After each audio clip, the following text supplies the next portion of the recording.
بسم اللہ الرحمن الرحیم۔ السلام علیکم، آپ دیکھ رہے ہیں الف نیوز اور میں ہوں آپ کے ساتھ ماجد علی۔ شامل کرتے ہیں پاکستان اور دنیا بھر سے breaking news head lines.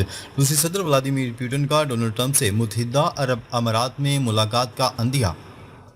Moscow میں متحدہ عرب امارات کے صدر شیخ محمد بن زید ال نہیان سے ملاقات کے بعد صدر پوٹن نے میڈیا سے گفتگو کرتے ہوئے ڈونلڈ ٹرمپ سے ملاقات کا اشارہ دیا۔ روسی صدر کا کہنا تھا کہ صدر ڈونلڈ ٹرمپ سے ملاقات کرانے کے لیے کئی دوست ممالک مدد کرنا چاہتے ہیں۔ امریکی صدر سے ملاقات باہمی مفادات کی بنیاد پر ہوگی۔ متحدہ عرب امارات ملاقات کے لیے موزوں جگہ ہو سکتی ہے۔ واضح ہے کہ ڈونلڈ ٹرمپ نے یوکرین امن معاہدہ نہ کرنے کی صورت میں روس پر نئی پابندیوں کی دھمکی دی ہوئی ہے۔ خبر کے اگلے حصے میں بات کرتے ہیں۔ اسرائیلی کابینہ نے غزہ پر قبضے کی منظوری دے دی، رہائشیوں کو انخلا کا حکم۔ اسرائیل کی سیکیورٹی کابینہ نے غزہ شہر پر قبضے کے منصوبے کی منظوری دے دی ہے۔ عرب میڈیا کی رپورٹ کے مطابق اسرائیل کی فوج نے غزہ کے شمالی حصے میں رہائشیوں کو جبری انخلا کا حکم دے دیا، جس سے فوجی آپریشن میں وسعت کا خدشہ ظاہر کیا گیا ہے۔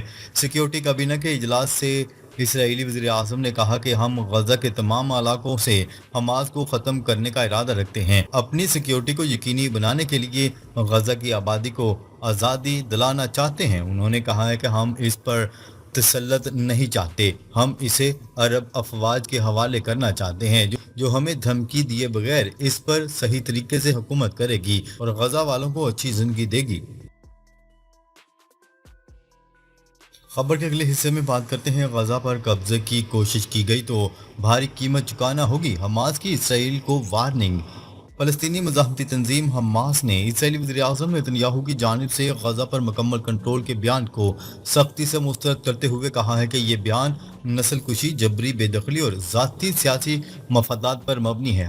حماس کا بیان قطر کے نشریاتی ادارے الجزیرہ کی رپورٹ کے مطابق سامنے آیا، جس میں کہا گیا ہے کہ نیتن یاہو نے فاکس نیوز کو دیے گئے حالیہ انٹرویو میں جو باتیں کی وہ جاری جنگ بندی مذاکرات سے ان کے پیچھے ہٹنے کی کوششوں کو بے نقاب کرتی ہیں۔ تنظیم نے الزام عائد کرتے ہوئے کہا، نیتن یاہو غزہ میں قید اسرائیلی مغویوں کو بھی اپنے انتہا پسندانہ ایجنڈے کی راہ میں قربان کرنے کے لیے تیار ہیں۔ حماس نے واضح کیا ہے کہ فلسطینی عوام غزہ پر کسی بھی قابض قوت یا اس کے منصوبے کو قبول نہیں کرے گی اور ہر کوشش کی سخت مزاحمت کی جائے گی۔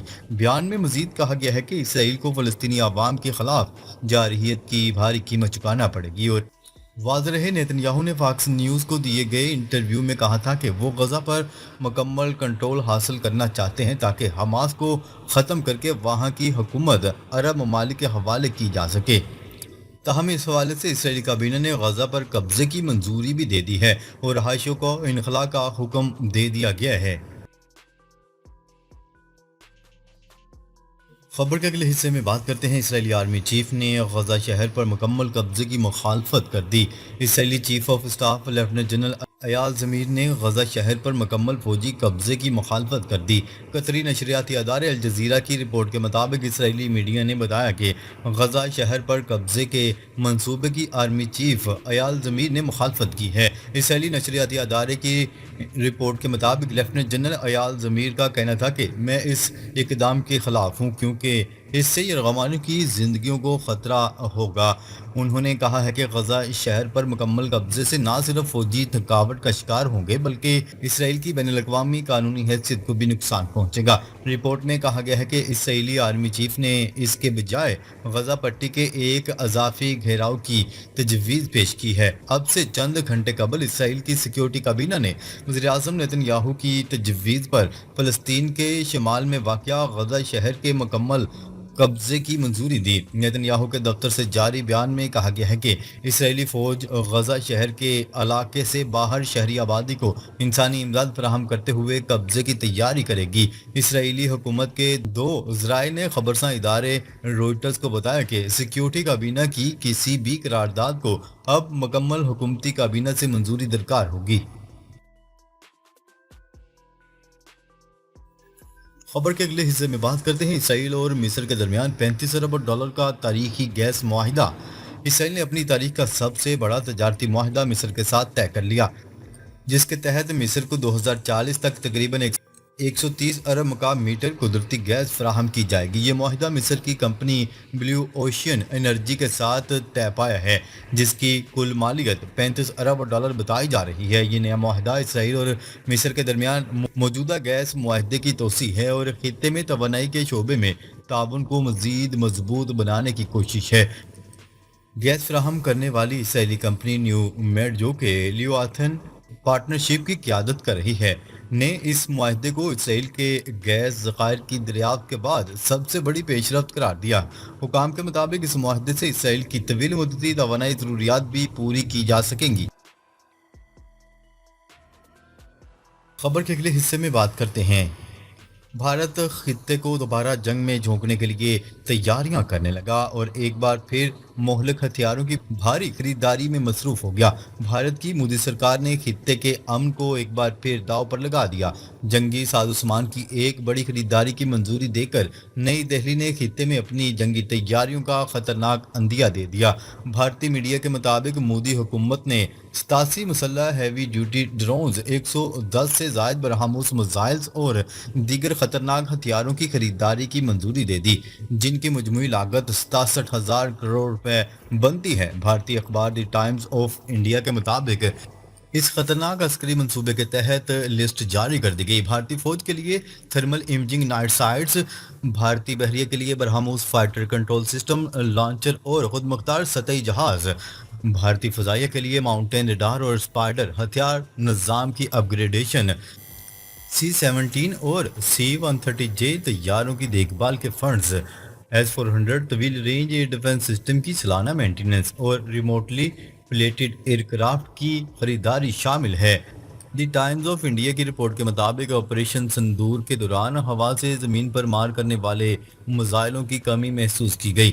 انٹیلیجنس، نگرانی اور ہتھیار اٹھانے کی صلاحیت والے 87 ڈرونز کی لاگت 20,000 کروڑ روپے بنتی ہے۔ بھارتی میڈیا کی رپورٹ کے مطابق مہلک ہتھیاروں کا مجموعہ تشکیل دینا مودی سرکار کی آپریشنل تیاریوں میں ناکامی کا اعتراف ہے۔ S-400 ایئر ڈیفنس سسٹم کی مینٹیننس جنگ میں پاکستان کے ہاتھوں بڑی تباہی کا منہ بولتا ثبوت ہے۔ جنگی ہتھیاروں کی بھرمار کر کے مودی پاکستان پر ایک بار پھر جارحیت کی تیاری میں مشغول ہے۔ خبر کے اگلے حصے میں بات کرتے ہیں۔ روسی صدر ولادیمیر پوٹن یوکرینی ہم منصب زیلنسکی سے ملاقات پر آمادہ۔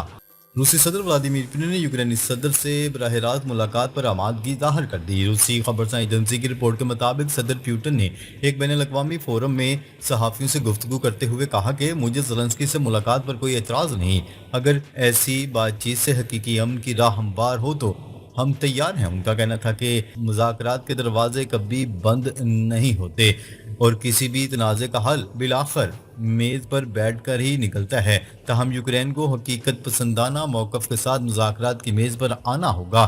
دوسری جانب یوکرینی حکومت کی طرف سے اس بیان پر تاحال کوئی رد عمل سامنے نہیں آیا، مگر بین الاقوامی مبصرین اس پیش رفت کو محتاط امید کے ساتھ دیکھ رہے ہیں۔ اگر ملاقات ممکن ہوتی ہے تو یہ جنگ کے آغاز کے بعد دونوں صدروں کی پہلی براہ راست ملاقات ہوگی۔